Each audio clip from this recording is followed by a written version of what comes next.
Hi, my name is Phylise. I'm the Director of Online Teaching and Learning at Union Graduate College. I'm here to talk about developing digital artifacts in your capstone course here. So you've spent time in these courses developing a narrative structure which explores the things that differentiate you from the rest of the market and why you would want to differentiate yourself. Well, now it's time to showcase this narrative through the use of digital artifacts. So to start, think about what an artifact is. It's something which we save, which reminds us of a story we can share. Think about the things you keep from vacations, think about the things you keep from your childhood, and what meaning it holds for you, perhaps when you touch it again or share it with someone else. So we hold on to and share our artifacts throughout our lives, in our personal lives and in our professional lives. So in your professional life, what would an artifact look like? Well, think about your resume, something as simple as a resume as a professional artifact, a jumping off place to start telling your stories, to start sharing and promoting yourself in the professional arena. So the stories, the sharing, the telling, and the listening is what it's all about. So I throw some questions at you. Who are you? What is your story? Why have you chosen to tell me the things you are telling me? And why should I listen?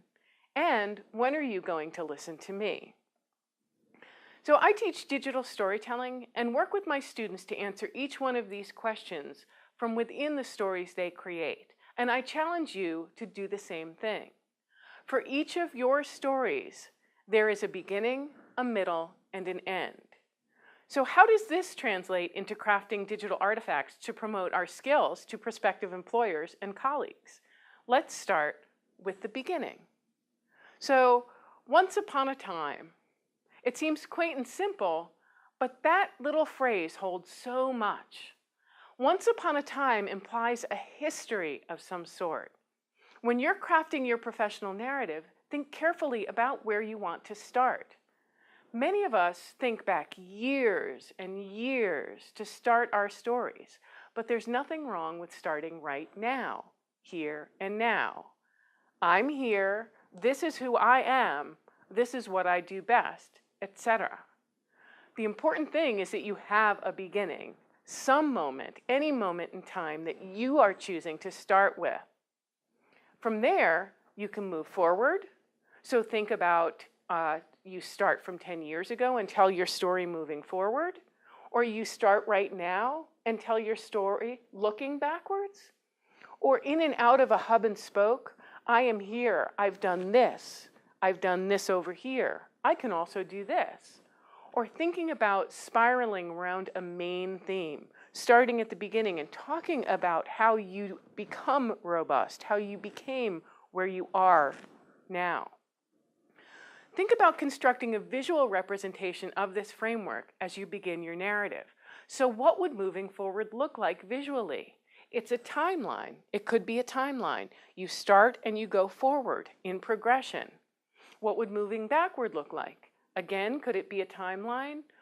Or either one of these could be some sort of circle, right? Starting at the beginning and going all the way around in a circle, starting at the end and going all the way around in a circle. What would a hub and spoke look like, coming in and out? So by visualizing what this storyline is, what your beginning is in that pathway is, it makes it easier for you to start constructing, because the beginning is the easy part. The next part is designing and constructing. So when designing and developing your digital artifact, you need to consider the pathways of interaction for your intended audience.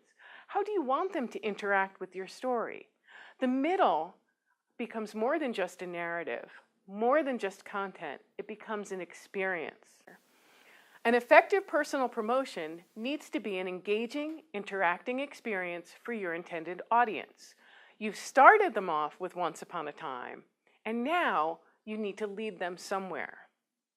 When talking about designing experiences in the digital arena, when you're doing a professional portfolio piece, when you're doing a personal portfolio piece, whether it's social media, a blog, a website, whatever it is. Whenever I'm talking about designing experiences, I use the metaphor of a new house that you've designed, built, and furnished. So think about your new house. It's time to have folks over, and you have a few choices. You can greet them at the front door, guide them through the house, explaining a few things as you go along and answering questions when they're asked. Talk about the piece of marble that you've got on your countertop that's beautiful. Where did it come from? Why did you choose it? Moving from room to room together, having a conversation about specific items within your house. Your other option, at the other end of the spectrum, you can leave the front door open to this new house and let people come in and poke around on their own. So think about these two different experiences, these two ends of this spectrum, and how they might translate into the experience of your digital presence, of your digital personal promotion in this space. So as you're working on your digital artifacts, think about where you want your audience to stop and ask you questions.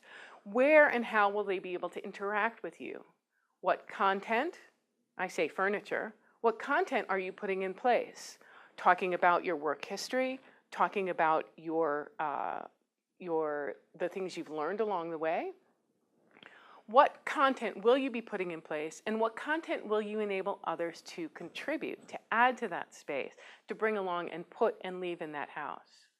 You'll need to contextualize everything in this house, in this digital artifact that you've built. Why did you buy that painting on the wall? What does it say about you personally? Imagine sharing more than where you worked, what you've accomplished, the year you were promoted.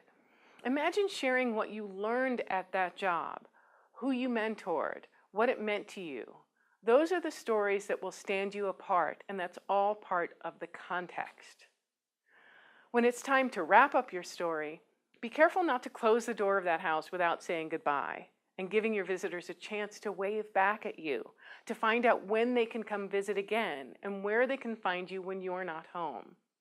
What you want to focus on primarily is sharing the story of who you are, a starting point, a pathway through your journey, context around your experiences, and opportunities for your market audience to interact and engage with you in that story. And thanks. Find a way to thank that audience for stopping by, for experiencing your artifact, for experiencing your narrative, and getting to know your excellence. Thank you.